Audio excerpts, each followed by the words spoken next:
भारतीय मजदूर संघ यानी बीएमएस देश का सबसे बड़ा मजदूरों का ट्रेड यूनियन है।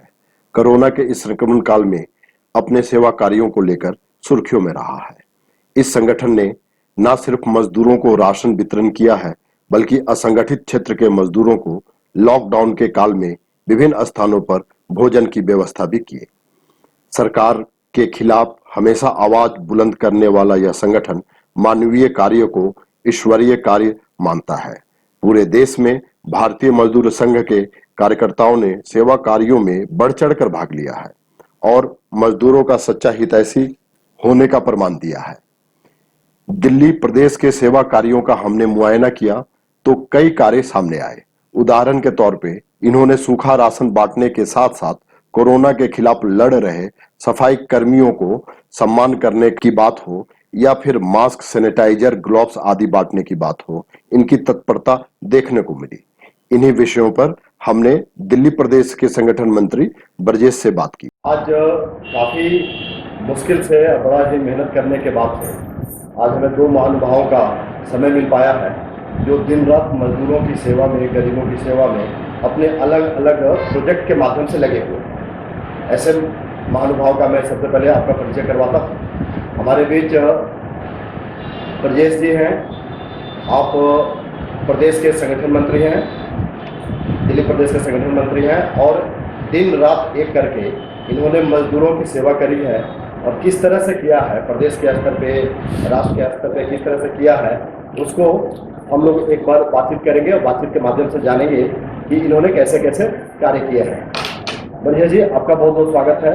आप मदर एंड वॉइस पे हैं और आपसे हम ये जानना चाह रहे हैं कि ये लॉकडाउन के पीरियड में भारतीय मजदूर संघ ने क्या क्या कदम उठाए हैं जिससे कि सब लोगों का भला हुआ है, मजदूरों का भला हुआ है, गरीब तबके का भला हुआ है और वो अपने गंतव्य तक पहुंचने में भी सफल हुए हैं। इसी सब विषय पे एक बार आपके मुंह से हम जानना चाहेंगे। ऐसा है, जब से लॉकडाउन हुआ तो लॉकडाउन में एक बड़ी समस्या जो आगे खड़ी हुई तो ये हुई कि ठीक है, जो यहाँ के मध्यवर्गीय हैं या पैसे वाले हैं उनका तो सब ठीक है, और जो गरीब हैं उनके लिए तो जब तक उनके पास 2 पैसे थे, 4 पैसे थे, एक दिन का राशन था, 2 दिन का राशन था, खाने को जितना था वो खा लिए।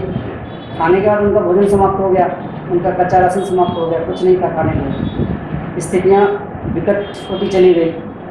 उस स्थिति में हमने भी हेल्पलाइन भारतीय मजदूर संघ के नाते, जो हमारे प्रदेश के महामंत्री श्रीमान मनीष मिश्रा जी हैं, उनका नंबर दिया था। उनके नंबर पर भी फ़ोन आए, मेरे नंबर पर भी फ़ोन आते रहे। हमारे जो माननीय क्षेत्रीय संगठन मंत्री हैं श्रीराम भवन जी, उनके भी फ़ोन पे आए। तो जहाँ जहाँ से भी हम आवश्यकताएं मजदूर को जिस प्रकार की रही, सभी प्रकार की आवश्यकताओं के लिए हमने दिल्ली के अंदर अपनी टीम बनाई। हमारे 9 ज़िले हैं। अगर मैं जमुनाबाद से ज़िला शुरू करता हूँ तो उत्तर पूर्वी ज़िला है, पूर्वी ज़िला है, दक्षिणी है, दक्षिणी पश्चिमी है, पश्चिमी है, उत्तर पश्चिमी है, उत्तरी है, मध्य है, नई दिल्ली है। ऐसा के 10 ज़िले हैं, 9 ज़िले हैं। इस 9 ज़िलों में हमने अपने कच्चा राशन का केंद्र बनाए। हमारे जो जिला मंत्री के माध्यम से ज़िलों में उनकी टीम के माध्यम से हमने चीज़ें पहुंचाई। प्रदेश में भी हमने एक सेंट्रल हमने स्टोर बनाए, वहाँ से वो अपने अपने केंद्र को ले जाते रहे चीज़ें। तो इस प्रकार से कच्चा राशन जहाँ जहाँ आवश्यकता पड़ी हम वहाँ सब जगह भारतीय मजदूर संघ के नाते उसको पहुँचाते रहे। राउंड फिगर में लिया जाए तो हमने 20,000 लोगों तक, परिवारों तक हमने कच्चा राशन पहुँचाया है। इस प्रकार से हमने 2,70,000 पैकेट्स हमने पहुँचाए। और जो सैनिटाइज़र है, मास्क है, साबुन है, ये भी हमने सब जगह दिए। 25 से 30,000 हमने मास्क दिए, 20,000 हमने सैनिटाइज़र दिए, ग्लव्स 18,000 दिए हमने। इस प्रकार से साबुन जो है हमने 25-30,000 दिए। इसमें हमारे कार्यकर्ता बड़ी उत्साह के साथ लगे और इस काम को हम संपन्न कर पाए। हमने लगभग नागलोई में, इधर मध्य ज़िले में और भी ऐसे कई स्थानों पे हमने मजदूरों के करवाए। तो पहले तो 10 दिन 15 दिन पर नंबर आता था उनका, और अब स्थितियाँ ये है कि 2 दिन में 3 दिन में रजिस्ट्रेशन कराने का तो उनका नंबर आ जाता है श्रमिक ट्रेन से जाने के लिए। आपसे ये जानकारी मैं लेना चाहूँगा कि प्रवासी मजदूरों की जो स्थिति यहाँ पे दिल्ली के अंदर बनी है, जिसमें लाखों की संख्या में मजदूर वापस चले गए हैं, लाखों मजदूर ऐसे हैं जो वापस जाने की तैयारी में हैं। तो ऐसे में आपको क्या लगता है कि लेबर अनरेस्ट का समस्या दिल्ली में अगर उत्पन्न होता है तो इसके लिए भारतीय मजदूर संघ कितना अपने आप को तैयार कर रखा है? ऐसा दो चीज़ें हैं, जब आफत का समय आता है तो हर कोई अपने घर जाना चाहता है। पहली बात तो ये, उनको भोजन पानी की भी समस्या रही। जब वो घर के लिए निकले तो कहीं ना कहीं सरकार ने केंद्र बना रखा था, वहाँ उनको डाल दिया। केंद्रों की भी स्थितियाँ दिल्ली में बहुत अच्छी नहीं रही। मैं खुद 2-3 केंद्रों पे गया, पुलिस भी एक प्रकार का व्यवहार ही कर रही थी कईयों के साथ। पुलिस की भी अपनी मजबूरियाँ थी, 10 प्रकार की चीज़ें थी। वो स्थितियाँ बहुत ख़राब थी। उसमें बहुत सारे पलायन करके मुझे लगता है कि 60% लगभग लेबर दिल्ली से जिनको जाना था वो निकल गए हैं। अब औरों की चल रही है, तैयारी चल रही कर रहे हैं, परंतु भारतीय मजदूर संघ के नाते वो उद्योग धंधा भी चले या तो व्यवस्था भी हमारी चले, तो उसके लिए हम उन मजदूरों से मिलकर के बातचीत कर रहे हैं। हम बल्कि उसमें जो एम्प्लॉयर है उनसे भी बात कर रहे हैं कि इनको आप क्या व्यवस्था देंगे, क्योंकि आपकी फैक्ट्री चल रही है तो लेबर चाहिए आपको। लेबर चाहिए आपको तो फिर उसको व्यवस्था देनी पड़ेगी, उसको भोजन है, पानी है और अन्य व्यवस्थाएँ भी देनी पड़ेगी, उसको तनख्वाह भी देनी पड़ेगी। तो उसको हम वो करके आश्वस्त करके हम कहीं कहीं रोकने का प्रयास कर रहे हैं कि ताकि हमारी अर्थव्यवस्था में गति मिले, हमारे कल कारखाने चल पड़े। और इसके बाद जब थोड़ा मामला ठीक हो जाए तो अगर ये मजदूर जाना चाहे तो जो ट्रेन लेके जा रही है उधर से आने वाले भी अब लोग शुरुआत हो गई है कि भाई घर पे कितने दिन खाएंगे। वो बेचारे गरीब हैं, न उसके पास ज़मीन है न कुछ है, भूमिहीन है। तो भूमिहीन है तो कहाँ से लाएंगे, करना तो काम है ही उनको। तो फिर कुछ दिनों के बाद वो लोग भी धीरे धीरे आने शुरू हो गए हैं, तो मुझे लगता है कि उसकी गति ठीक रहेगी। अब एक आखिरी प्रश्न आपसे ये मैं जानना चाहूँगा कि आपने जो भी सेवा कार्य किए हैं या मजदूरों को पहुंचाने का जो कार्य किया है, इसमें दिल्ली सरकार से आपको कुछ मदद मिली है या नहीं मिली है, इस पर आप क्या कहेंगे? दिल्ली सरकार से तो कोई विशेष मदद नहीं मिली है, परंतु कुछ बातों में सरकार की जो योजनाएं थी उसमें हमने करने की कोशिश की। उसका 5% भी तो क्या 2% हमको जो नंबर है उस नंबर में कहीं कहीं हमको मिला। जैसे ये जो ऑटो टैक्सी है इसका रजिस्ट्रेशन का था जो 5-5 हज़ार रुपये मिलने थे, वो 3 लाख के करीब हैं, मगर मिले कम। मुश्किल से मुझे लग रहा है कि महामंत्री जी इस पर चर्चा करेंगे, वो उन्होंने इस पर वर्किंग किया है सारा। तो वो है। कंस्ट्रक्शन वर्कर है, कंस्ट्रक्शन वर्कर में जिनका लेबर कार्ड रिन्यू है जनवरी 2020 तक की, उनको ही दिया गया। जब आगे रिन्यू होने की स्थिति आई तो लॉकडाउन हो गया, मजदूर जाए कहाँ। 2019 वाले की भी मिले उसको 5,000 रुपये, उसको लेकर भी हमने विषय उठाया। तो सारे ज़िले तो नहीं, मगर दक्षिणी ज़िले के जो कुछ 32-33 मजदूर थे उसको लेकर के हम वहाँ के ज्वाइंट लेबर कमिश्नर से हमने बात की। बात करने के बाद हमने कहा भाई साहब आपका राइट्स भी है इसमें, आप ज्वाइंट लेबर कमिश्नर के नाते कर सकते हैं इस चीज़ को। तो उन्होंने थोड़ी दरियादिली दिखाते हुए, थोड़ा साहस दिखाते हुए कुछ लोगों को उन्होंने उस मुहिम में किया और उन्होंने राहत दी। बहुत बहुत धन्यवाद आपका ब्रजेश जी। तो ये थे ब्रजेश जी जिन्होंने भारतीय मजदूर संघ के बैनर के तले दिल्ली प्रदेश में काफ़ी मजदूरों को राहत के साथ साथ उनको गंतव्य तक पहुंचाने में जितना मदद हो सकता है उतना इन्होंने करी है। अब आगे देखते हैं कि मजदूर संघ आगे किस तरह की रणनीति बनाता है मजदूरों को वापस लाने के लिए। राशन और अन्य सेवा कार्यों के साथ साथ जब कई प्रदेश के सरकारों ने मजदूरों के श्रम कानून में परिवर्तन कर जब काम की अवधि 8 घंटे से 12 घंटे की, तो सबसे पहले सड़कों पर मर्यादा और लॉकडाउन के नियमों का पालन करते हुए इन्होंने देशव्यापी प्रदर्शन किया। 20 मई को पूरे देश में सरकारी श्रम कानून को लेकर एक अनूठा विरोध प्रदर्शन किया गया। अंततः सरकार को अपना यह फैसला वापस लेना पड़ा। इसी विषय को लेकर हमने दिल्ली प्रदेश के महामंत्री अनीश मिश्रा से बात की। हमारे साथ अनीश मिश्रा जी हैं जो महामंत्री हैं दिल्ली प्रदेश के भारतीय मजदूर संघ के। पूरे कोरोना काल में अभी तक का जो 4 लॉकडाउन 4 का जो पीरियड रहा है, इस पीरियड में भारतीय मजदूर संघ की दिल्ली प्रदेश की इकाई जो हम देख रहे हैं एक देवदूत के जैसा उभर कर आई है और इन्होंने मजदूरों का हर एक स्तर पे मदद करने का प्रयास किया है और मदद किया भी है। इसी चीज़ को लेकर हम काफ़ी दिनों से इनसे मिलने का प्रयास कर रहे थे, लेकिन अपने सेवा कार्यों में ये इतना व्यस्त थे, जो कि अच्छी बात है, कि समय नहीं दे पा रहे थे। आज इन्होंने समय दिया है, तो इसलिए आज अनिश जी आपका बहुत बहुत स्वागत है। आपसे हम एक प्रश्न सबसे पहला तो ये जानना चाहेंगे, आपके संगठन मंत्री जी से बात हो चुकी है और उन्होंने सारा रूपरेखा बताया है। इसमें अगर कुछ सेवा कार्य जो किया गया है, उसमें अगर कुछ आप और अगर ऐड करना चाहें, जो संगठन मंत्री जी नहीं कह पाए हो, तो वो थोड़ा सा बताएं। अधिकतम बातें माननीय संगठन मंत्री जी ने बता ही दी होंगी जी। इसमें इतना ही है कि भारतीय मजदूर संघ ने जो प्रयास किया सेवा कार्यों में भारतीय मजदूर संघ तो लगा ही, समाज के अनेक लोग अनेक संस्थाएं इस काम में लगी हुई है। भारतीय मजदूर संघ ने प्रयास करके जहाँ पर लोग अछूते थे यानी कि ऐसी जगह पर जहाँ पर कि आम व्यक्ति की सहायता नहीं पहुँच पाती या व्यक्ति सहायता लेने में संकोच करता है, उन स्थानों को ढूंढ करके हमने वहाँ पर पहुँचे। एक आपको उदाहरण के माध्यम से बताना चाहूँगा। जोरबाग के अंदर एक दिल्ली सरकार का स्कूल बन रहा है। उस स्कूल में लगभग 90 और 100 के आसपास मजदूर फंसे हुए थे। उनके पास ना भोजन की व्यवस्था थी, ठेकेदार भाग गया था, खाने पीने को लोग परेशान थे। एक अखबार में ये खबर मैंने पढ़ी, वो अखबार था, अखबार में खबर पड़ी। खबर पढ़ने के बाद मैं और हमारे प्रदेश के कुछ मित्र वहाँ पर हम गए, उनका हाथ चल जाने के लिए। वास्तव में वहाँ पर लोग परेशान थे। उन्होंने कहा कि पत्रकार बंधु आए थे, हालचाल लिया, और भी लोग आए, लेकिन मदद देने कोई नहीं आया। तो हमने प्रयास करके ढूंढ करके जहाँ पर प्रवासी मजदूर फंसे थे उन तक हमने मदद पहुँचाई। इसी प्रकार से अनेक उदाहरण हैं। तो इंटीरियर के अंदर जो लोग मजदूर फंसे हुए थे, जहाँ पर कि जैसे एक उदाहरण और मैं आपको बता रहा हूँ, ITO के पास मिंटोबरी रेलवे स्टेशन की एक कंस्ट्रक्शन साइट कर रही है। आसपास कोई आबादी वाला क्षेत्र नहीं है। वहाँ पर साधारण रूप से लोगों को पता भी नहीं था कि यहाँ पर इतने लोग फंसे होंगे।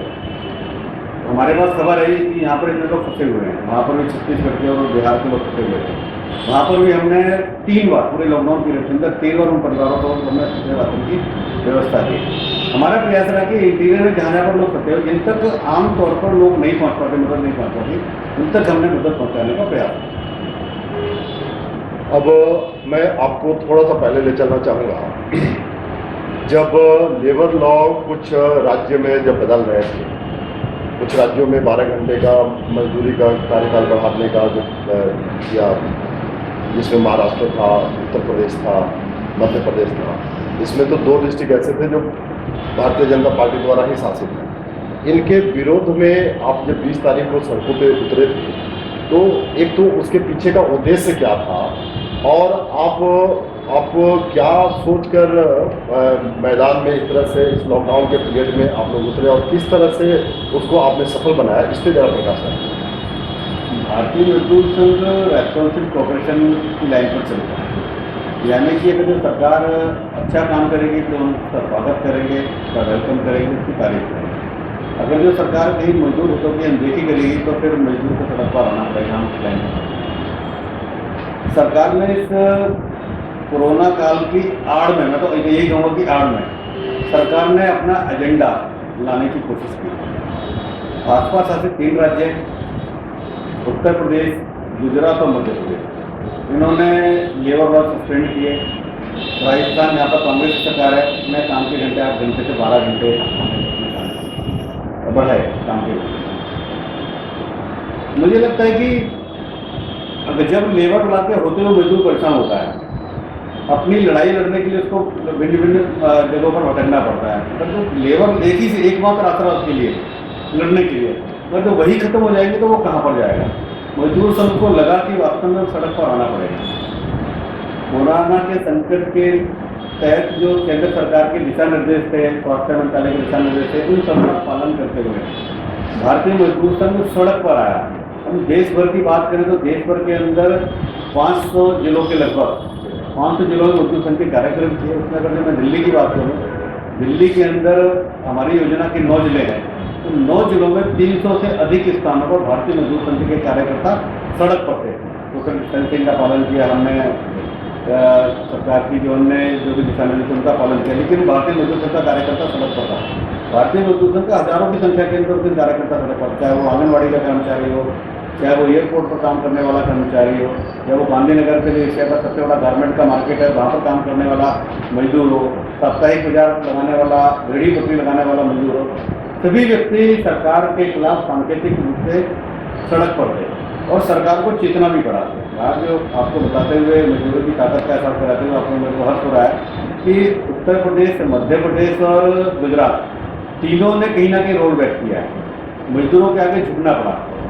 तो हमारा जो काम है, किसी भी हालत में, कैसी भी स्थिति, किसी की भी सरकार हो, हम गैर राजनीतिक दल हैं, हम जो कहते हैं वो कहते नहीं, कर करके दिखाते हैं। 20 मार्च को हमने करके दिखाया देश भर के अंदर। कोई भी राजनीतिक दल हो, जब भी वो मजदूर हितों की अनदेखी करेगी, मजदूर सड़क पर आने के लिए तैयार रहेगा। भारतीय मजदूर संघ उन मजदूरों का नेतृत्व करने में सक्षम है। मजदूरों की आवाज़ को किसी भी हद तक उठाने के लिए हम एकदम तैयार हैं, प्रतिबद्ध हैं। अपनी प्रतिबद्धता अनिश जी ने बताई है कि मजदूरों के हित की रक्षा करने के लिए भारतीय मजदूर संघ किसी भी स्थिति में जा सकता है और सरकारें चाहे जो भी, जैसा कि उन्होंने बताया कि गैर सरकारी संगठन है, अपना गैर राजनीतिक संगठन है भारतीय मजदूर संघ, और भारतीय मजदूर संघ मजदूरों के हित में। एक आपके ऊपर एक आरोप लगता आ रहा है, आपके चीर विरोधी जो है आपके आरोप लगाते हैं कि भारतीय मजदूर संघ सिर्फ ऑर्गेनाइज सेक्टर के मजदूरों का नेतृत्व करता है, अनऑर्गेनाइज सेक्टर के मजदूरों का नेतृत्व नहीं करता है। तो इस पे आप क्या कहना चाहेंगे? इस पे अगर आपके पास कुछ उदाहरण हो तो उदाहरण के साथ बताएं तो ज़्यादा अच्छा होगा। ऐसा करना एकदम ठीक नहीं है, एकदम, यानी कि कुछ इसमें है, पिछले कुछ वर्षों में काम करने वालों का जो प्रतिशत है उसका स्वरूप बदला है।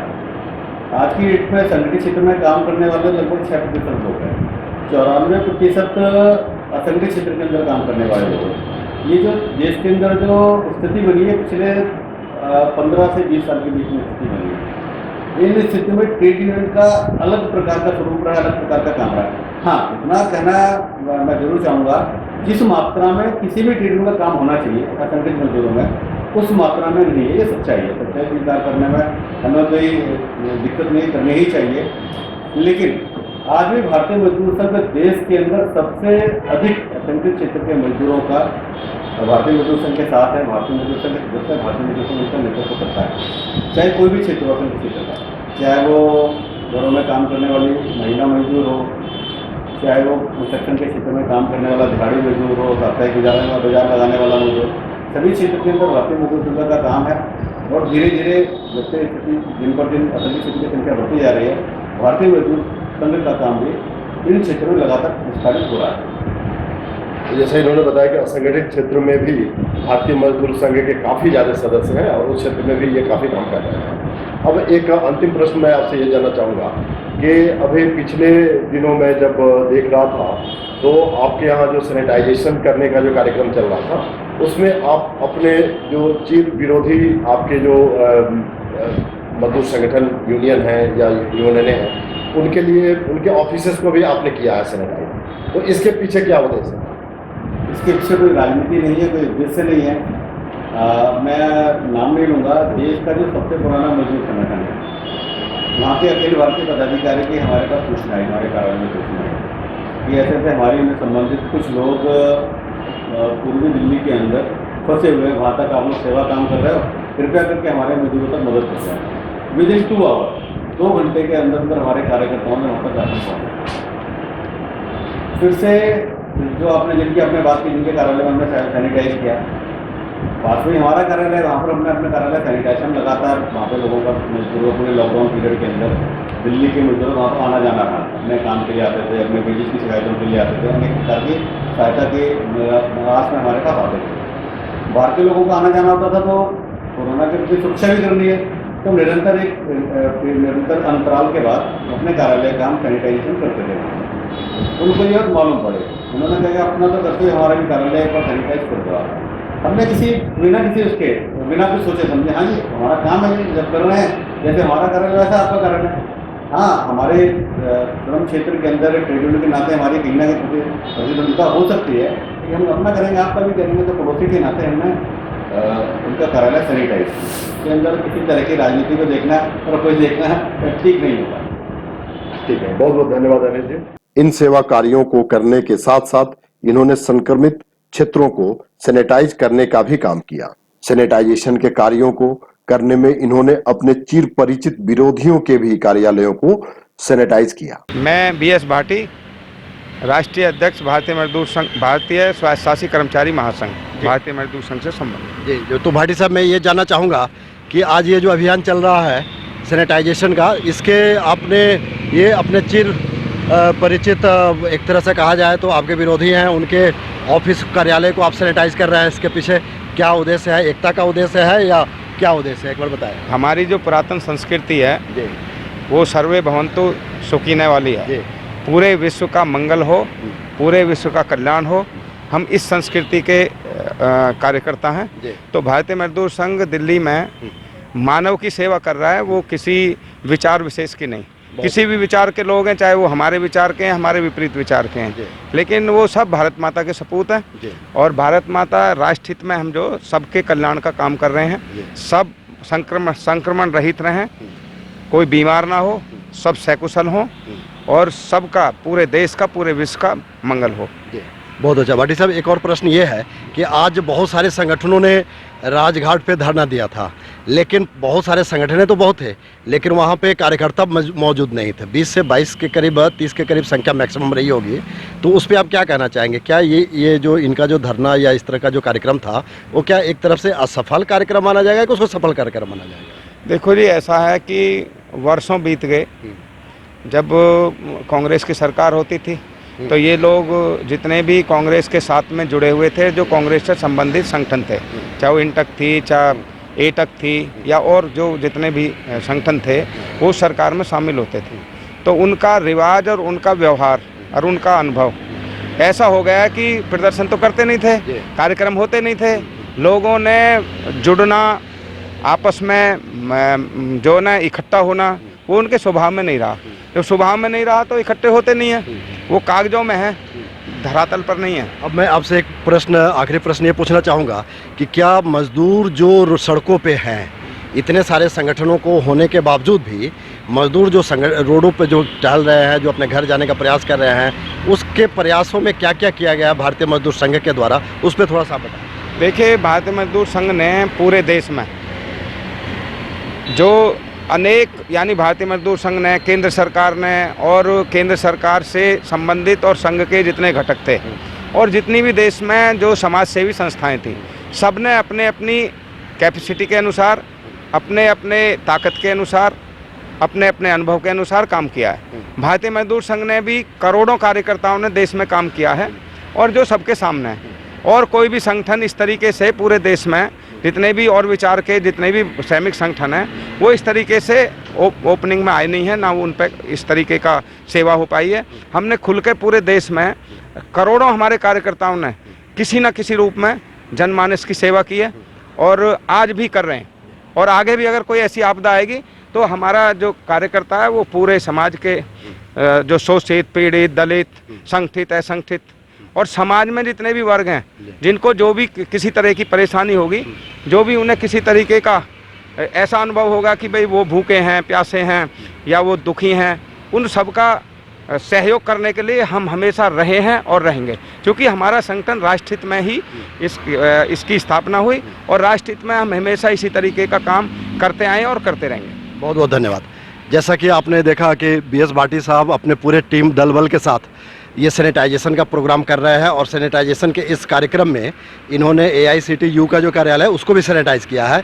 इसी विषय पे बात करने के लिए हमारे साथ आज एक बार अपना नाम। हाँ, मैं वीरेंद्र शर्मा, सरकारी कर्मचारी राष्ट्रीय परिषद दिल्ली प्रदेश संयोजक हूँ और सरकारी कर्मचारियों का काम देखता हूँ भारतीय मजदूर संघ की तरफ से। जी, आप भारतीय मजदूर संघ जो है, भारतीय मजदूर संघ एक ऐसा संगठन है जो सबको साथ लेकर चलता है और भारतीय मजदूर संघ किसी विशेष के लिए कार्य नहीं करता है, वो आम जन उसके लिए कार्य करता है। और सैनिटेशन हमने जितनी भी बिल्डिंगें रही हैं या जितने भी कार्यक्रम हमने किए, सबके किया। अपने मन में कुछ ऐसा नहीं रहा कि इंटक है, ये कांग्रेस है, ये ऐसा कुछ भी नहीं है। और हमने जो सबके लिए सारे काम किए हैं। बहुत अच्छा। ये कार्यक्रम कब से चल रहा है और कब तक आगे आप करेंगे? ये कार्यक्रम जब से लॉकडाउन शुरू हुआ था, थर्ड लॉकडाउन, हम तब से सैनिटाइजेशन करते आ रहे हैं। उससे पहले हम लोगों ने जो है काफ़ी भोजन वितरण किया है, काफ़ी संख्या में हम लोगों ने राशन पैकेट दिए हैं और बना हुआ खाना हम लोगों ने दिया और हमारे काफ़ी लोगों ने अपनी रसोइयाँ चलाई हैं, जिससे गरीब मजदूर जो सड़कों पर आज आप देख रहे हैं, हम लोगों ने आनंद विहार जाके भोजन वितरण किया है। सड़कों पे आते जाते लोगों को हमने सूखा राशन दिया है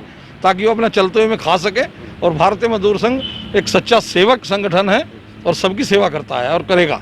जैसा कि आपने देखा कि भारतीय मजदूर संघ सिर्फ राशन का वितरण ही नहीं करती है, बल्कि राशन और पके हुए भोजन के साथ साथ सैनिटाइजेशन का भी काम करती है। और लॉकडाउन के तीसरे दौर के बाद से ही इन्होंने कार्यालयों का सैनिटाइजेशन का कार्य शुरू किया था। उसी अभियान के तहत आज इन्होंने AICTU के कार्यालय को भी सैनिटाइज किया है।